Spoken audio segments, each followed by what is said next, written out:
खोए हुए पारिवारिक गहने का केस। विलो क्रीक एक शांत और हरा भरा कस्बा था। यहाँ की गलियां और दुकानें हमेशा सुकून का एहसास कराती थीं। इसी कस्बे में एवलिन एंटीक ट्रेजर्स नाम की एक छोटी सी दुकान थी, जिसे मिसेस एवलिन कार्टर चलाती थी। एक सुबह जब वह अपनी दुकान पर पहुंची तो उन्होंने पाया कि उनका कीमती रूबी जड़ा लॉकेट गायब है। यह लॉकेट पीढ़ियों से उनके परिवार का हिस्सा था।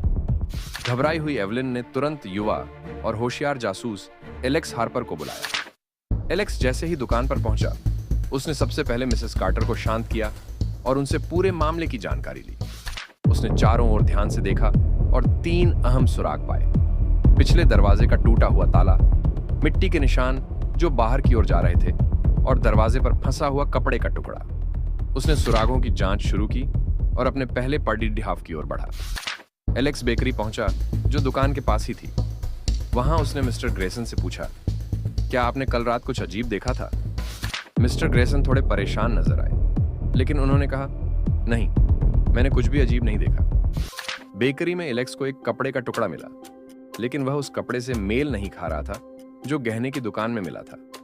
एलेक्स समझ गया कि मिस्टर ग्रेसन निर्दोष हैं। एलेक्स वापस दुकान लौटा और इस बार उसने कुछ अजीब देखा। दुकान के एक ऊंचे शेल्फ पर एक काला कौवा बैठा हुआ था, जिसे मिसेस कार्टर पर्सी कहती थी। मिसेस कार्टर ने बताया, यह कौवा अक्सर मेरी दुकान में आता है और छोटी छोटी चीजें उठा लेता है। पर्सी की चोंच में एक चमचमाती चाबी थी। जैसे ही पर्सी ने चाबी गिराई, एलेक्स ने सोचा कि यह कोई साधारण चाबी नहीं है। पर्सी उड़ता हुआ दुकान से बाहर चला गया। एलेक्स ने उसका पीछा किया और एक पुराने पेड़ तक पहुंचा। पेड़ के खोखले हिस्से में एलेक्स को पर्सी का छुपाया हुआ खजाना मिला। वहां उसने चमचमाती चीजों के बीच मिसेस कार्टर का कीमती लॉकेट भी पाया।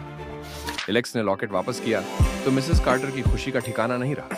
उन्होंने कहा, मुझे यकीन नहीं हो रहा कि यह सब एक कौवे की वजह से हुआ। एलेक्स मुस्कुराते हुए बोला, छोटी छोटी बातें भी कभी कभी बड़े राज खोल सकती हैं। इस केस के बाद विलो क्रीक के लोग एलेक्स की तारीफ करने लगे। पर्सी अब कस्बे का हीरो बन गया था। एलेक्स ने जाते जाते कहा, हर रहस्य सुलझाने का मजा अलग होता है। अगली बार फिर मिलेंगे।